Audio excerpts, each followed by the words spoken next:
Captain Insano shows no mercy. Straight cash, homie.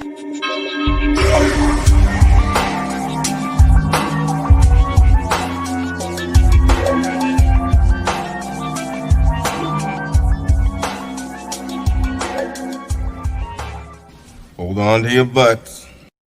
What's up, everybody? Welcome back to the Seahawks Game Day Podcast. Final score, it was like we expected, but the Seattle Seahawks prevailed 28-21. And man, I thought that extra point, or that not being able to go ahead and take a full lead or full command with the Seattle Seahawks was going to pay dividends, but it ended up not, and they ended up stepping up on defense, which is shocking enough for the last place defense in the league. They ended up they played a hell of a game. They at the end they were the reason why they won.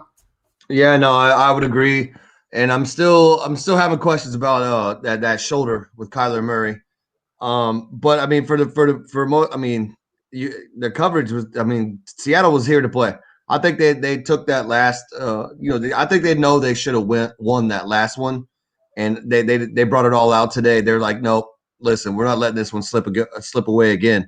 And I mean, you're talking. If you go by record, toughest division in football. Like, as of today, everybody was 6-3. Seattle 6-3, Arizona 6-3, Rams 6-3. Now Seattle's up, so we're gonna see what the Rams do Monday night against the Bucks. And that's gonna be a good game. That's gonna be a good game for both teams, actually, because the Rams are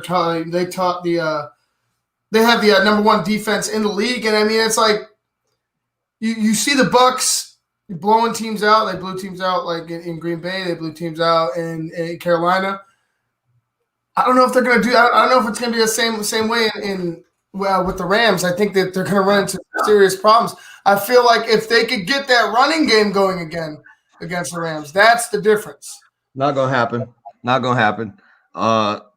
Tampa, Rojo looked good. Rojo, whatever they want to call him, he looked good last week. That Rams defense is much tougher. The most interesting thing about that game is going to be, where do they put Jalen Ramsey? Do they put him on Godwin or do they put him on Evans? Mm-hmm. That's going to be. I feel that is going to be the most crucial thing of that game. I mean, maybe they move him around. Who knows? Maybe he's on both of them at certain times. But that'll be interesting. The big thing is that if the Rams if they could find a way to beat the Bucks, they're sitting pretty. They're sitting real pretty. And then the Cardinals had a chance, man. They really had a chance tonight to. Oh man, I want to say strike, land a strike on the chin of one of the favorites, and that's the Seattle Seahawks. They really had a shot, but I told you about that dude Russell Wilson, man. I told you about that. He did everything he had to do on the ground and through the air. He protected the football. He was efficient, and he just did enough. He did enough. But I just can't give enough credit to that defense for holding the Arizona Cardinals in that last drive and in drives prior. They just stepped up. They stepped up when they needed them the most in a pivotal game at home. They found a way to win, and they found a way to sack Kyler Murray at the end of the game, which is huge. It looked like they were going to go in. I thought I was like, oh shit, this looks like Buffalo. I really did. This looks like Buffalo last week. Kudos to the Seattle Seahawks defense for stepping up. Like I said, they're good against the run, and that's pretty much what they did. Our prediction earlier in the pregame, we said it was like let him beat you with his arm. Let him. I know how good of an athlete he is.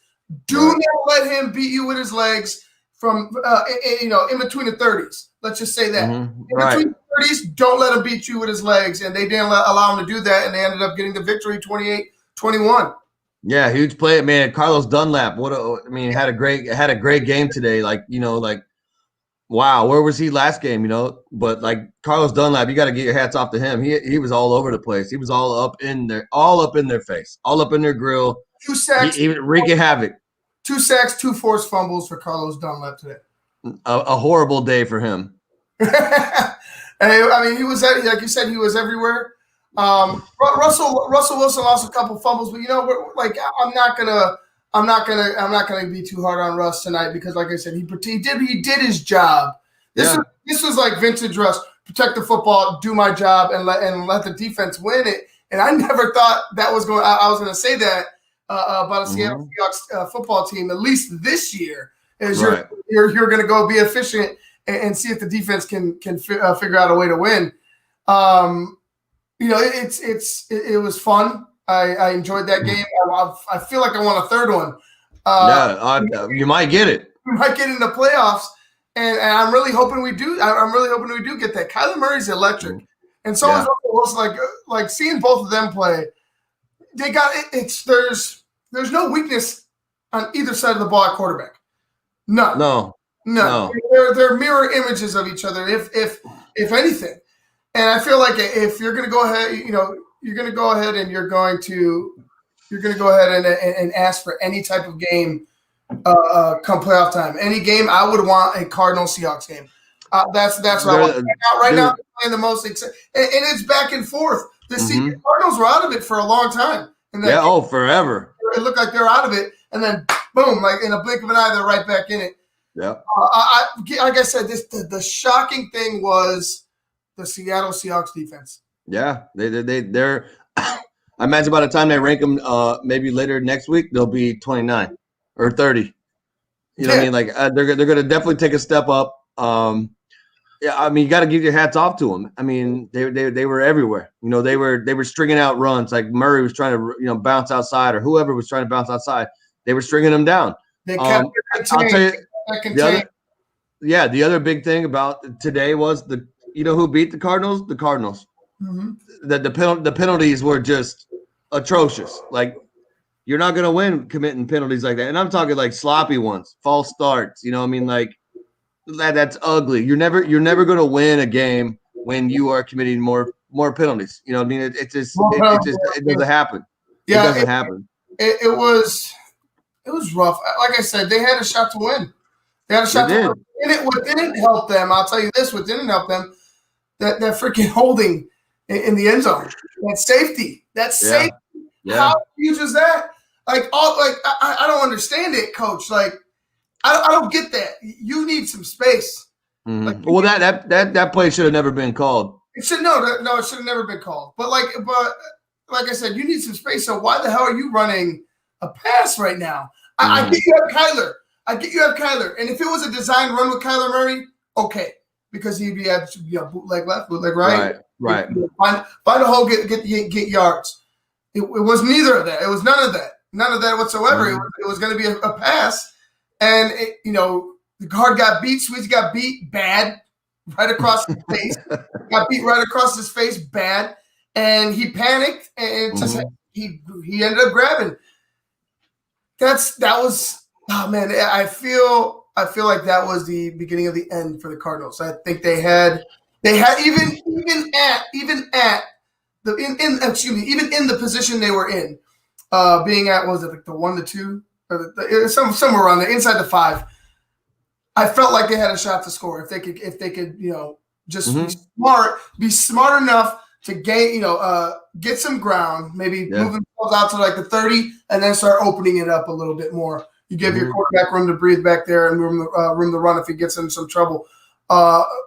It wasn't meant to be. I guess it was a dumb. It wasn't dumb. I won't call it dumb. It was just questionable at best. I want in that situation.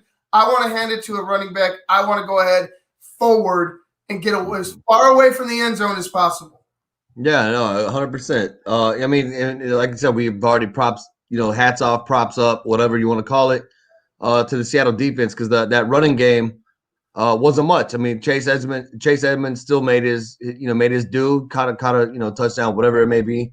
But that running game, I felt like the running game with the Cardinals was so lopsided. Like it was just heavy Kenyon Drake. Like they didn't even give Chase Edmonds a chance. Like it was every run was Drake. Maybe they peppered in, but I mean, like I feel like Chase Edmonds should also have touches on that ball. He still made up for it. He had some good catches, whatever, out of the backfield or downfield, whatever it was. But Man, I don't know. I still think to honestly tell you the honest to God truth, Kyler Murray's shoulder is not correct. I don't think I think there's something wrong there. I think because I felt like maybe he could have taken off a few times, but maybe he started second guessing it. Maybe it was like, whoa, dude, hold on.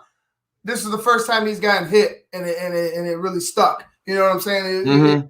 First time you've seen him like, wince a little bit from some of the from a shot, and it was probably one of the only clean shots you'll see on a Kyler Murray. But with that being said, it affected him a lot. They had a heating pack on that right shoulder. I didn't see it. They didn't really take enough shots on the sideline afterwards. After that, with him with it on, but it was on his shoulder. It was a problem. It's just maybe that was the reason why he didn't take off. Maybe he only had 5 carries. That's exactly what I'm thinking. It's like I feel like he didn't want to take off and run because he didn't want to take the chance of maybe taking a smack on that arm or being put down hard also on that arm. I think we're gonna find out. I mean, we'll find out in the next couple of days on the injury report. Like, what's he looking like? Because he didn't have the zip. I mean, over to the sideline. That's an easy throw for Kyler Murray. Like that's an easy throw. He's throwing balls like at people's feet. So that leads me to believe that there's a little. I'm not saying it's huge. It's not going to be something that he's going to sit out 4 games for. But I feel like there is something. You're not hitting pad the guy in the second quarter, or whatever because there's nothing wrong. There's something a little off. So we'll see how he bounces back. We'll see how he pulls up on the injury report. But it obviously he played the whole game. I don't think it's that huge of a thing, but it was enough right now to make him uncomfortable and lose this game. Yeah, he could have jarred it, or some. I feel like it was that was it. Like that was the key. He was. I don't want to. Like I said, I'm pretty sure he was just favoring it a hell of a lot more than he's ever done, that I've seen him. He usually plays with reckless abandon. And this is the first time where I was like, man, I feel like he was questioning some of his runs. Right, exactly. I feel like Kyler Murray wasn't attacking, with his man, no doubt. That right shoulder was a huge key because, like you said, Luke, he's it right now. That offense goes because Kyler freaking Murray. If you lose Kyler Murray, you got nothing. I feel the sad thing is if you lose Kyler Murray, everybody else is open because all your focus goes straight to him. Just like back in the day with Michael Vick. If Michael Vick breaks out of what you thought was going to contain him and he gets out there, everybody panics and it's like everything's on Michael Vick. And then that's when they drop those little lobs over a linebacker or maybe he puts pressure on a corner and the corner comes down and he lobs over the head. But yeah, dude, I really honestly think that this game is due to Kyler Murray's shoulder. I hope he can stay in it because like this division is going to be bananas. Like I'm ready to see either Seattle or Arizona play the Rams. Like I'm starting to look forward to watching NFC West games again. I'm happy. But today I just like you said. That Seattle defense, for whatever reason it was today, all of a sudden they showed up. They wanted to play. Because they know they had him last time. They had him the last time. Russ knew he had him last time.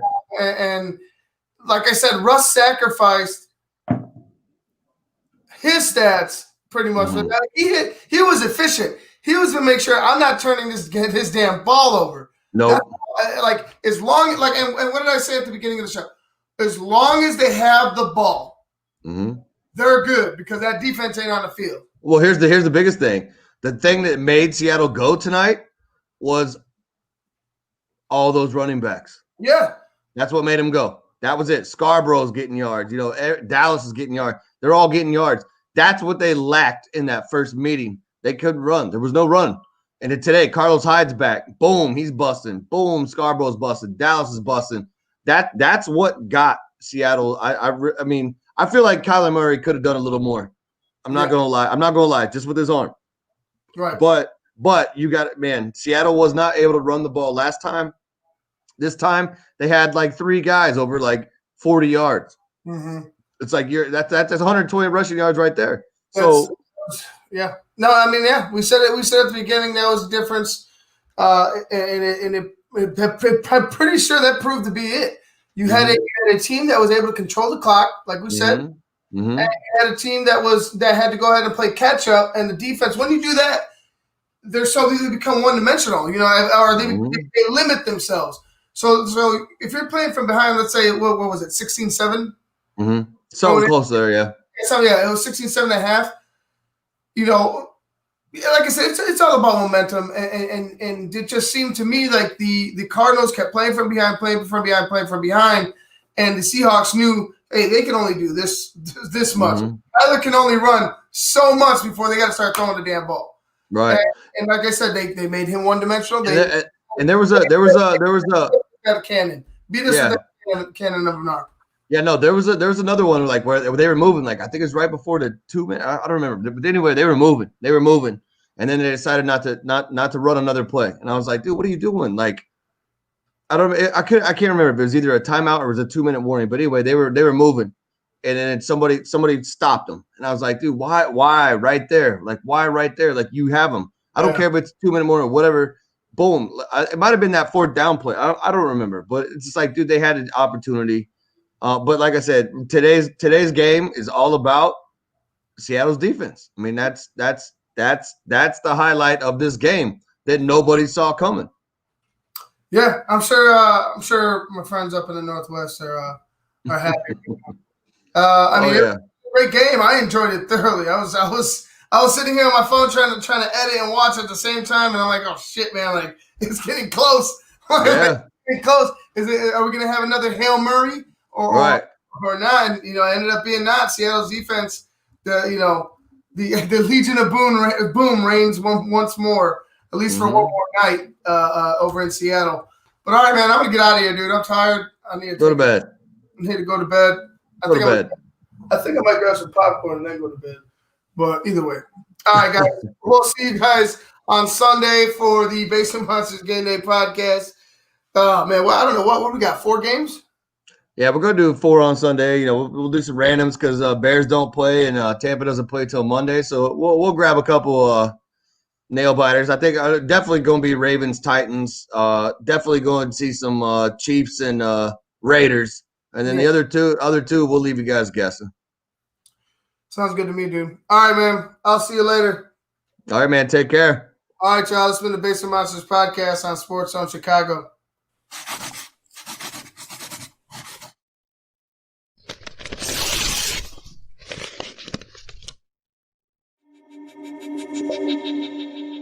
Captain Insano shows no mercy.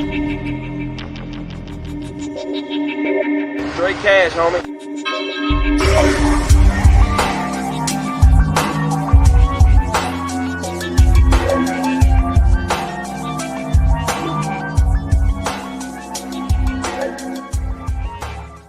Hold on to your butts.